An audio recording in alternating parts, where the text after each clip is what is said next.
Hey everyone, welcome back to my channel. I'm Kayla and it's time to crack into a good book. So this is going to be my wrap up for Evilathon, and that's a horror themed readathon that Kasha from Kasha's Book Cemetery created and hosted. So this, I think, was mostly successful. Like, I chose some pretty good books in general for myself. There were a couple of misses, and I did manage to stick to my TBR, so that was good. I did have to take a break halfway through to read a couple of other things, just as a little bit of a break between all the horror. We'll go ahead and get started, and like always we'll move our way up from the lowest rated to the highest rated.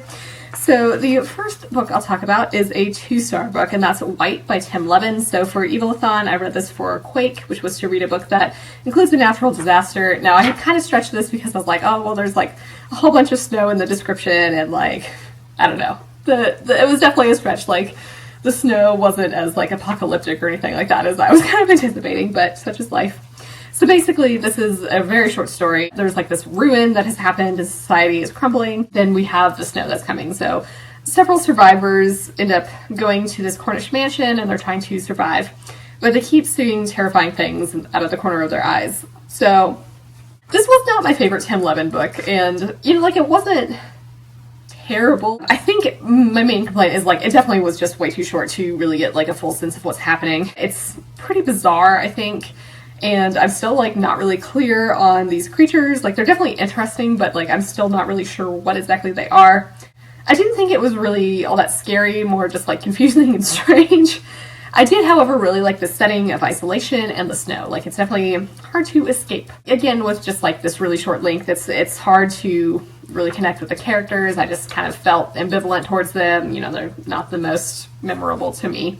So I would have liked to know more about what had happened, and I think a full-length novel about this would have been really interesting. So now I have one 3-star book, and that was Nights of the Living Dead, and this is edited by Jonathan Maberry and George A. Romero. So this is essentially just an anthology of zombie stories based on Night of the Living Dead. So for Evilathon, I read this for Dreadful Tales, which was to read a couple of short horror stories. I ended up reading all of this. A lot of anthologies, this is just kind of a mixed bag. Some stories I really liked, some I actually hated, and some I thought were just kind of in the middle. I think the good ones in particular, there's one by David Wellington that I think I've read a book by him before and I enjoyed it. From what I remember. But this is a zombie story on the International Space Station, which was, super interesting. And this is told as a radio transcript. And I would definitely read an entire story of zombies in space. That premise is awesome. Unsurprisingly, Shonda McGuire writing as Mira Grant.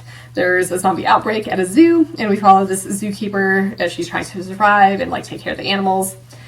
Brian Keene had a story about this isolated house that also has an evil entity, so not only are we dealing with ghosts, we're also dealing with zombies. So I thought a lot of that was really interesting. Keith DeCandido had a story about this news reporter. He learns that his mom is dying and is going to try to see his parents during this zombie outbreak. Things don't go well. And finally, Neil and Brendan Schusterman had a story about essentially a circus with zombies. And so those were all really awesome. However, there were some stories that I really didn't like that were basically, one in particular, there was racist assholes using the zombie outbreak as an excuse to kill people and also zombies. And they're not, some of the characters aren't really super careful about making sure that these people are in fact zombies before killing them. So I thought that this was just really crude, and it made me a bit uncomfortable. And, in general, I think a lot of them, they are short stories, so a lot of them were just not really developed as much as I would have liked. So, again, kind of a mixed bag. Some really great stories, some not so much. So then I have several 3.5-star books, and the first one I'll talk about is The Lost Village by Camilla Sten. So for Evilathon, this fulfilled the prompt of Blood Games to read a book with the trope of a group of friends going to a place and they start dying. So I got this from NetGalley, and this comes out March 23rd. We follow Alice, who is a documentary filmmaker, and she wants to do this film about what happened in this old mining town in 1959. Her grandmother's family and the entire rest of the town just mysteriously vanish, and there's only this woman who has been stoned to death and an abandoned newborn. So we have some mysterious things happen as our crew arrives on this at this village, and some equipment is destroyed and people go missing. So I thought that this was enjoyable for the most part. I thought it was pretty well paced, though I did want more at times. And what I mean by this is I wanted some more creepy things, and I don't know how I necessarily feel about the ending. I think it did take a little bit to really get going. This underlying mystery of what happened to these people was super interesting, and we did have some flashbacks to the past to kind of like learn about what happened. And, you know, some of this was really interesting, but I do think the present timeline was more compelling and interesting overall. There's certainly some kind of more creepy things that happen, and you're definitely questioning, like, is this supernatural or not? I didn't entirely expect the reasons for what happened, and, like, I'll be honest, I was a little disappointed because I wanted something else. It's still an interesting idea overall. And I do think, like, this has kind of like this bleak, darker tone and does a really good job of, like, consistently sticking to that tone throughout. The main character, Alice, I thought was, you know, a pretty good main character overall. I liked her drive to investigate, and there's a lot of really interesting dynamics with the other characters. We learned that Alice and one of the other characters, Emmy, have this kind of strained relationship from the past. We kind of learn more about this as the book progresses, and they're, you know, obviously forced to be in contact with each other. This kind of like changes how they see each other throughout the book. There are some characters here that have some mental disabilities, and they're not really treated well at all, so I think that this could be triggering. And kind of on that note, there are some content warnings for suicidal thoughts, abuse of disabled people, psychosis, depression, and rape, so do be aware. But, you know, in general, I still enjoyed this book and would recommend it if you're interested in this premise and the sort of like more bleak tone throughout. The next 3.5-star book I'll talk about is Secret Santa by Andrew Shaffer. So this fulfilled the prompt of Funland to read a book in a fun park or at this party. So I got this from NetGalley, and this actually just came out November 10th. So we follow our main character, Lucy, as she is desperate to find work. So basically, a bizarre set of circumstances lead to her getting a job at this publisher, and she's tasked with finding the next horror superstar, because this takes place in the 80s, and this is, you know, horror is like the genre that everybody wants to be a part of. So she becomes the target of pranks from her coworkers and essentially gets this demonic-looking object in the Secret Santa exchange. And after this, her coworkers start having horrific accidents, and Lucy must figure out the true meaning of her gift. So I thought this was really fun overall, though I don't think it was quite as scary or humorous as I had anticipated. There's this like really bizarre prologue, but it's actually kind of hilarious because there's a callback to it later on, and I thought that was just like really well done, because I read the prologue and I was like, I don't know what's happening here, and then later on I was like, aha, I see what you're doing, and that was just like really funny to me. I really liked this setting and this time period. You know, we have this creepy building, obviously, you know, like it's set around Christmas, so that's like great to read around this time of the year. It definitely feels reminiscent of 80s horror, so we have some more like campy moments and just like a lot of, I think, it's just like kind of like a love story to 80s horror, which is fun. I don't think I've really read anything like this, which is nice, and I really enjoyed this doll and just like trying to figure out what was going on. There's certainly some pretty gruesome scenes here, and I actually really liked the ending. It's a bit unexpected, and you know, I'm quite pleased with where it turned out.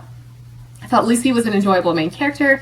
I liked how she's like, you know, very determined to get a job and, you know, search and figure out what's going on.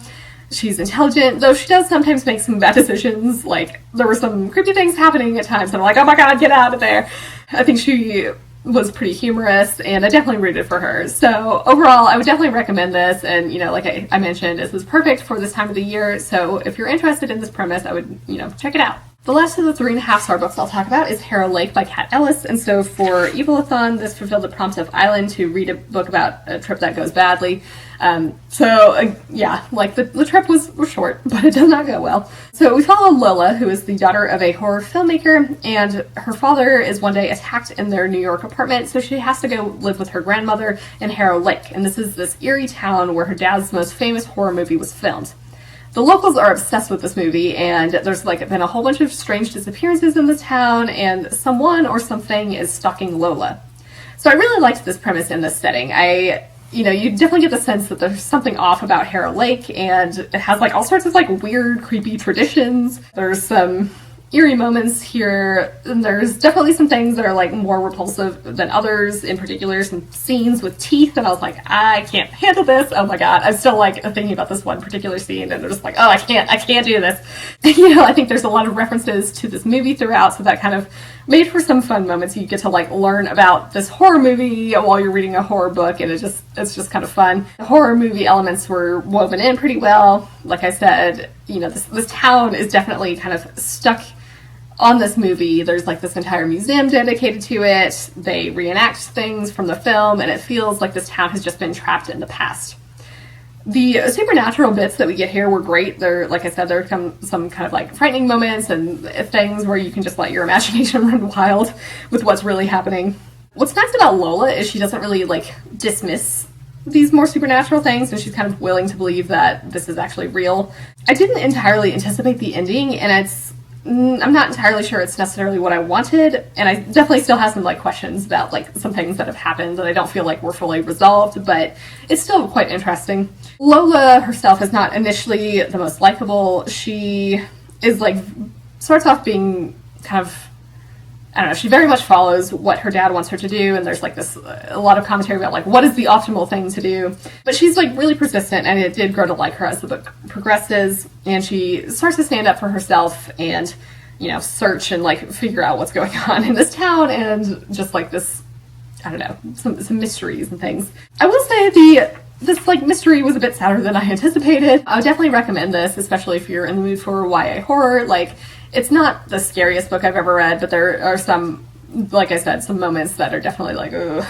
that's a little alarming. Now we move to the 4-star books, and the first book I'll talk about here is Shudder by Courtney Alameda. So this fulfilled the prompt of Flesh to read a horror book with a creature.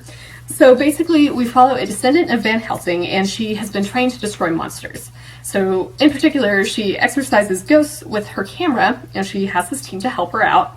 But one day, this routine ghost hunt goes badly, and our main character and her team are infected with this thing called the Soul Chain, and they have only 7 days to exorcise this, or they die. So I thought this was really enjoyable. I really loved this premise. I think it's more like dark urban fantasy. There are some more like horror elements, I think. I really liked learning more about this like monster hunting group. They're like, it's a lot of descendants of like Van Helsing and other people from like the whole Dracula storyline, so that was like woven in really well. This group is kind of out in the open, and people know that they can like, you know, hire them for there's like a ghost or monster or whatever like haunting them. They can hire this group, and like this group is well known to take care of these supernatural threats. So I thought that was kind of cool, having this like, you know, out in the open. There's this whole like monster classification that we learn more about, which is awesome. Our main character can kind of see different auras, and there's like different colors that correspond to different entities and their power level, and I thought like that was just super cool. I really liked this idea of being able to capture the energy of spirits on camera, and you know, like it's a really interesting weapon. The actual writing I thought was very, you know, was really great and engaging. I didn't really feel like there were many slow or boring moments. It feels like there's a lot of room for more stories in this world, so like I think this is supposed to be a standalone, but I would totally read another book here. I think there were some predictable aspects, but they're still very compelling.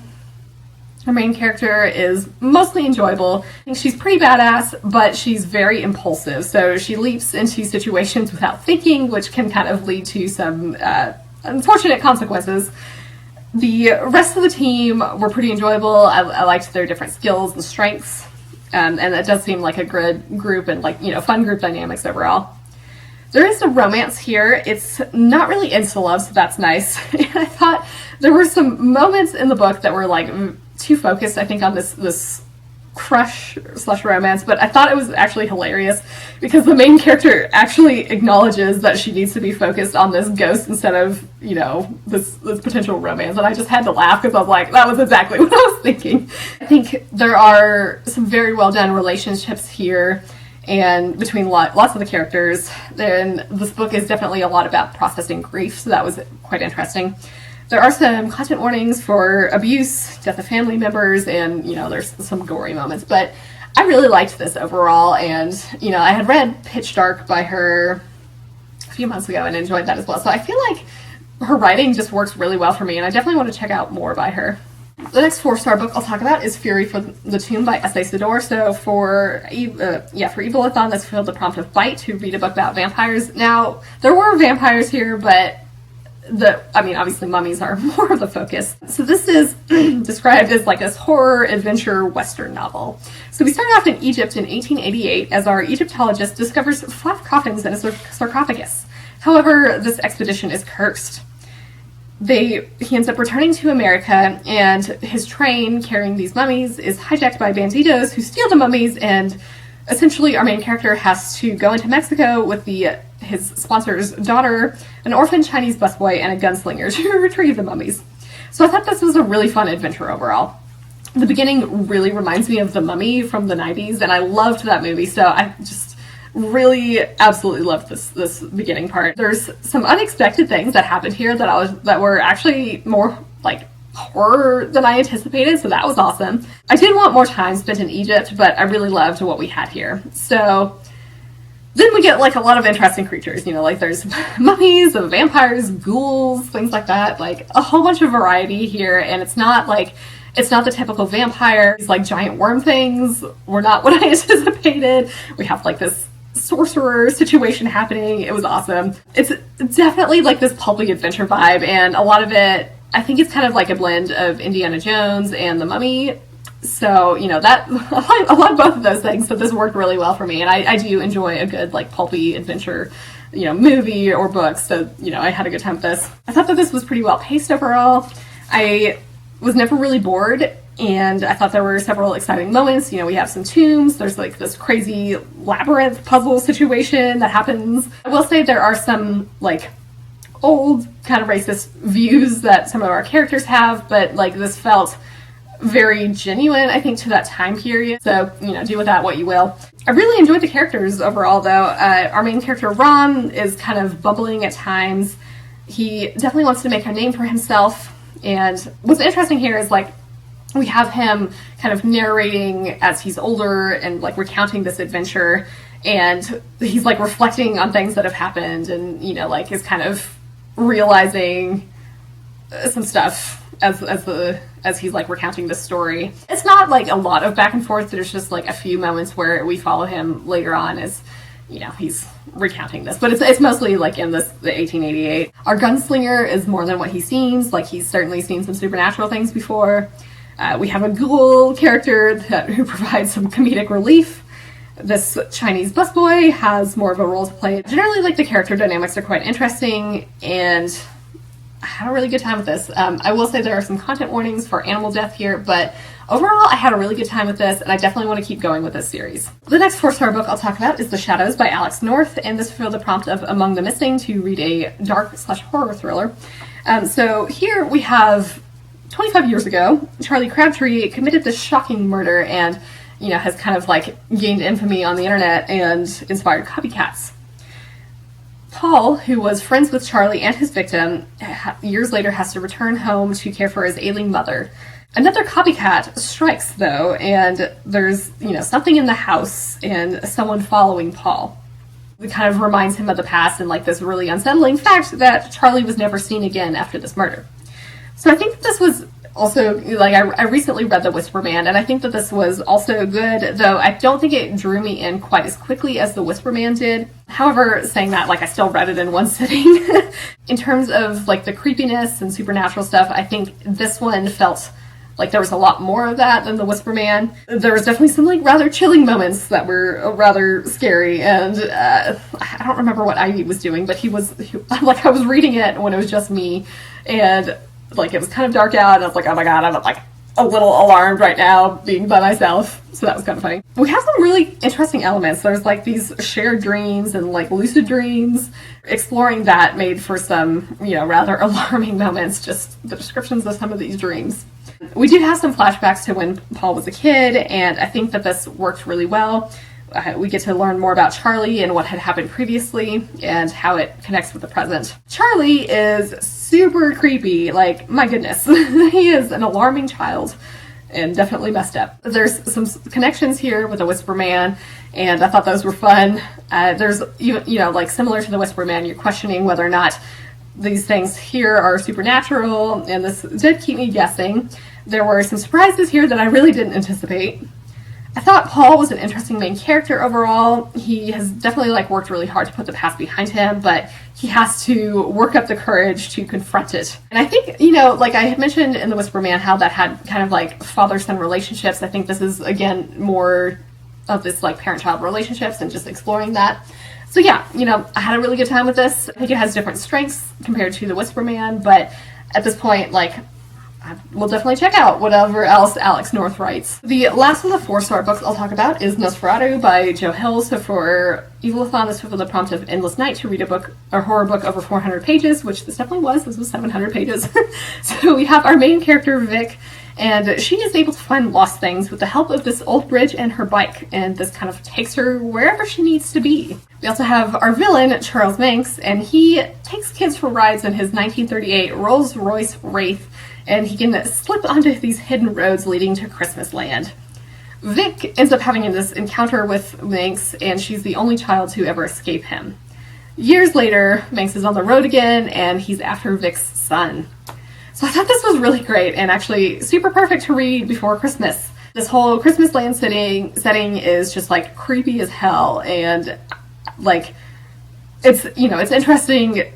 Like, I really enjoyed how characters acknowledge how like off and wrong it is to listen to Christmas music in the summer, and you know, like a lot of it, Manx is like picking up kids like not necessarily at Christmas time, and there's definitely like a very like unsettling sense of like this is just not right. Christmas Land itself is just, and the kids there who have been transformed are so alarming, and there's like this really kind of horrifying picture in the back of the book, which I saw later, and like I can't like stop thinking about it. It's just like how creepy it is. Manx, I think, is an excellent villain. There's a lot of depth to him. He kind of thinks he's helping in his own twisted way, but he's just like really awful and evil. So evil. Vic, we follow from childhood to being an adult. She's had some horrible things happen to her, and she kind of struggles sometimes with dealing with things, but ultimately she wants to be a good person and obviously save her son, and she's willing to do what it takes. So I thought that she was pretty relatable, and I did like her as a main character. Joe Hill did a really great job of building all of these relationships. We have a lot of really great side characters as well, like Lou, Vic's son Wayne, Bing, who is a sidekick of Manx. And I think we got to, you know, this was a fairly hefty book, so I think it really like has the space to develop all of these characters, so we get to know them fairly well. I really liked this premise of these hidden roads leading to Christmas Land, or this magic bridge, essentially. It takes a toll when you use it, and so, you know, like I tend to enjoy books, I think, where like magic comes at a cost, and this is definitely the case here. It's certainly a long book, like I mentioned, but I was still interested throughout. There were some actually like really interesting transitions between chapters. Like, it literally flows into the chapter header. And so the first time I encountered that, I was like, is there a misprint on my book? What just happened here? And so I had to look it up, and I was like, oh, okay. Like, I'm literally supposed to read the chapter headers. Because again, like I've mentioned this a few times, I have a really bad habit of not reading chapter headers. So that was, I had to pay attention in this one. But yeah, so that was like a really interesting literary technique, I guess, that I haven't really seen before. This is definitely like some really chilling horror, and I thought this was just very well done.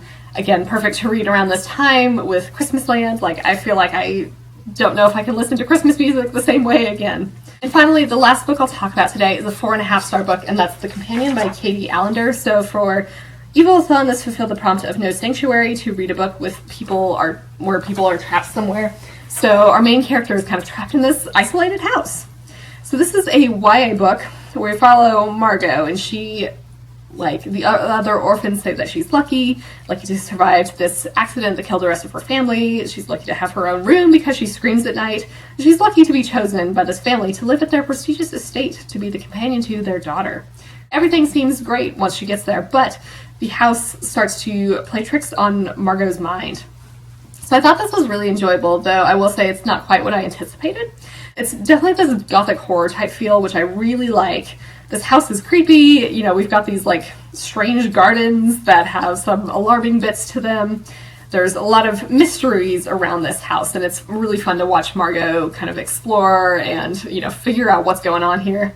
I will say I did want like another explanation for things happening, but I found the true reasons behind everything to be very motivating, and still like I feel very satisfied. It's super engaging and very easy to read, and like I really wanted to know what was going on. Margot was a very motivating character. I really liked her. She's definitely dealing with a lot of heavy stuff. But she's trying to survive and, you know, continue on. She's kind of isolated, but she does try to bond with the children of this family.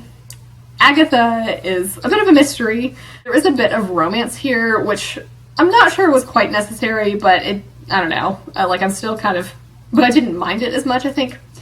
I really liked the ending, and I was quite satisfied with this, even though, like, it wasn't necessarily what I wanted, but I'm still okay with the direction it went. There's a lot of mysteries to solve and a lot of disturbing things going on here. Content warnings for things like PTSD, animal cruelty, toxic behavior, and more. But yeah, so overall I really enjoyed this, and I would definitely recommend it. I would definitely like to check out more of Katie Alender's work. I think she does at least as far as this went, I thought this was a great like gothic horror type book, and I definitely want to see what else she has. With that, those are the 10 books that I read for Evilathon. Let me know in the comments if you've read any of these books or think you might pick them up. And for your question of the day, how do you feel about books where you're not quite sure if the reasons are supernatural or not? I do have a Discord channel if you want to join that, and the link is in the description below. I hope you're all having an excellent day and are reading something awesome. If you enjoyed this video, feel free to give it a big thumbs up. That would certainly help me out. But with that, I think I'm going to wrap it up here and see you in the next one.